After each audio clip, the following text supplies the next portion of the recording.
प्रदेश में इन दिनों एक ऐसा अभियान चल रहा है जिसने पूरे राज्य में हलचल मचा दी है। मस्जिदों से लाउडस्पीकर हटाने, आवाज कम करवाने और बिना अनुमति के लाउडस्पीकर इस्तेमाल करने वालों पर मुकदमे दर्ज करने की कार्रवाई लगातार जारी है। पुलिस का कहना है कि ये पूरा अभियान ध्वनि प्रदूषण नियंत्रण के तहत चलाया जा रहा है, लेकिन इस कदम को लेकर अब बहस सिर्फ कानूनी नहीं बल्कि धार्मिक और सामाजिक रूप भी ले चुकी है। स्पीकर पे अजान बंद करो, स्पीकर पे अजान बंद करो। और हम लोगों ने जो स्पीकर पे तेज आवाज अजान दिन भर में 5 टाइम जो होती है उसका हम लोगों ने विरोध किया, लेकिन स्पीकर पे अगर अजान करेंगे, शोर करेंगे और हमारी नींद में खलल डालेंगे तो हम उनका स्पीकर उतार के मस्जिद से बाहर फेंक देंगे। सार्वजनिक स्थलों और धार्मिक स्थलों पर लगे लाउड स्पीकर जो अनावश्यक रूप से ध्वनि प्रदूषण का कारण बन रहे थे, उन्हें हटवाया गया है। धार्मिक स्थलों पर एक निश्चित डेसिबल में ही लाउड स्पीकर लगाए जाएंगे और ध्वनि पैदा की जाएगी। तेज तीव्र गति से जो भी लाउड स्पीकर बज रहे हैं, साउंड बज रहे हैं, उनकी आवाज़ पूरी कराई जाए और अनावश्यक रूप से जहाँ लगे हुए उनको करवाया जाए। तो ऐसे प्रकरण जहाँ पे नियमों का उल्लंघन पाया गया था उनमें वैधानिक कार्रवाई की गई। कल शहर में लगभग 7 मस्जिदों से लाउडस्पीकर उठवाए गए थे। ऐसे ही आज टाटा स्टैंड पे जो ऊंची मस्जिद है वहाँ से पुलिस को 7 जगह से जो लाउडस्पीकर लगाए गए थे उसको उठवा दिया गया है। राज्य के कई जिलों में ये ऑपरेशन एक साथ चलाया गया है। बलिया, आजमगढ़, बरेली, प्रयागराज और जौनपुर जैसे जिलों में लाउडस्पीकर को या तो उतार दिया गया है या उनकी आवाज तय सीमा तक सीमित कर दी गई है। कई जगहों पर मस्जिदों के इमामों और मौलवियों के खिलाफ केस दर्ज किए गए हैं और प्रशासन ने साफ कहा है कि ये कार्रवाई किसी मजहब के खिलाफ नहीं बल्कि कानून के दायरे में हो रही है। बलिया जिले से शुरुआत करें तो यहाँ पुलिस ने 17 मस्जिदों के इमामों और प्रबंधकों के खिलाफ नामजद FIR दर्ज की है। पुलिस का कहना है कि सभी को पहले चेतावनी दी गई थी, नोटिस भेजे गए थे कि बिना अनुमति के लाउडस्पीकर का इस्तेमाल ना करें, लेकिन जब आदेशों की अनदेखी जारी रही तो सख्त कार्रवाई करनी पड़ी। इन सभी पर भारतीय दंड संहिता की धारा 188, सरकारी आदेश की अवहेलना और नॉइस पोल्यूशन कंट्रोल रूल्स के तहत मुकदमा दर्ज हुआ है। अब बात आजमगढ़ की करें तो यहाँ प्रशासन ने अब तक की सबसे बड़ी कार्रवाई की है। सिर्फ 3 दिनों के अंदर 1310 लाउडस्पीकर उतारे गए हैं, यानी हर दिन सैकड़ों जगह पुलिस टीम पहुंच रही थी।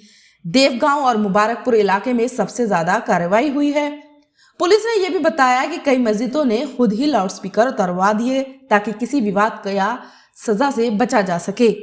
प्रशासन का कहना है कि जिन धार्मिक स्थलों ने तय आवाज सीमा से ज्यादा साउंड किया उनके खिलाफ रिपोर्ट बनाई गई है। बरेली में भी पुलिस ने लगातार 3 दिन तक ये ऑपरेशन चलाया। तीसरे दिन तक पहुंचते पहुंचते 24 लोगों पर केस दर्ज किए गए और दर्जनों लाउडस्पीकर जब्त किए गए। यहाँ पुलिस ने कहा कि किसी भी व्यक्ति या संस्था को यह अधिकार नहीं कि वह सार्वजनिक शांति भंग करे। पुलिस की टीमों ने शहर के मंदिरों और मस्जिदों दोनों में जाकर लाउडस्पीकर की जांच की और ध्वनि सीमा मापी। प्रयागराज में भी अभियान का नतीजा ये रहा कि 85 अवैध लाउडस्पीकर हटाए गए और 117 की आवाज कम कराई गई। जौनपुर में पुलिस ने 244 लाउडस्पीकर उतारे और 150 से ज्यादा की आवाज घटवाई। जिला प्रशासन ने पहले ही सभी धार्मिक स्थलों को नोटिस देकर सूचित किया था कि अगर उन्होंने तय मानकों का पालन नहीं किया तो उपकरण जब्त कर लिए जाएंगे। पुलिस का कहना है ये अभियान पूरी तरह कानूनी है। सुप्रीम कोर्ट और इलाहाबाद हाई कोर्ट के आदेशों के अनुसार रात 10 बजे से सुबह 6 बजे तक लाउडस्पीकर का इस्तेमाल नहीं किया जा सकता। आवासीय इलाकों में ध्वनि की सीमा 55 डेसिबल, व्यावसायिक इलाकों में 65 और औद्योगिक क्षेत्रों में 75 डेसिबल तय की गई है। अगर कोई धार्मिक स्थल इस सीमा को पार करता है तो वो सीधे कानून तोड़ने की श्रेणी में आता है। हालांकि ये भी सच है कि मस्जिदों में अजान के दौरान लाउडस्पीकर का उपयोग कई वर्षों से होता आ रहा है और कई लोग इसे धार्मिक आजादी का हिस्सा मानते हैं। इसी वजह से इस अभियान ने धार्मिक बहस को भी जन्म दिया है। कई मुस्लिम संगठनों ने कहा है कि वो कानून का सम्मान करते हैं, लेकिन कार्रवाई एक तरफा नहीं होनी चाहिए। कई धर्मगुरुओं ने बयान दिया कि अगर ये नियम सबके लिए समान रूप से लागू होता है, मंदिर, गुरुद्वारा और अन्य धार्मिक स्थलों पर भी, तो किसी को कोई आपत्ति नहीं होगी। पुलिस अधिकारियों का कहना है कि ये कार्रवाई धर्म विरोधी नहीं बल्कि कानून पालन से जुड़ी है। राज्य के वरिष्ठ अधिकारियों ने बताया कि मुख्यमंत्री योगी आदित्यनाथ के निर्देश पर पहले ही 2022 में इस तरह का एक अभियान चलाया था जिसमें हजारों लाउडस्पीकर हटवाए गए थे। अब उसी अभियान को फिर से तेज किया गया है ताकि पूरे राज्य में एक समान नियम लागू रहे। सोशल मीडिया पर इस कदम को लेकर लोगों की राय बटी हुई है। कुछ लोग इसे जरूरी कदम बता रहे हैं क्योंकि उनका कहना है कि तेज आवाज में भजन या अजान बजाने से आम लोगों को, छात्रों को और बुजुर्गों को दिक्कत होती है। वहीं कुछ लोगों का तर्क है कि सरकार को धार्मिक भावनाओं का भी ध्यान रखना चाहिए और किसी भी समुदाय को निशाना नहीं बनाना चाहिए। कानूनी रूप से देखें तो नॉइस पोल्यूशन रूल्स 2000 साफ कहता है कि कोई भी लाउडस्पीकर या सार्वजनिक ध्वनि उपकरण बिना स्थानीय प्रशासन की अनुमति के इस्तेमाल नहीं किया जा सकता। इसके उल्लंघन पर प्रशासन को अधिकार है कि वो उपकरण जब्त करे और जिम्मेदार व्यक्ति के खिलाफ कार्रवाई करे। इसमें जुर्माने से लेकर जेल तक की सजा का प्रावधान है। इस बीच कई जगहों पर मस्जिदों ने खुद पहल करते हुए लाउडस्पीकर की आवाज कम कर दी है।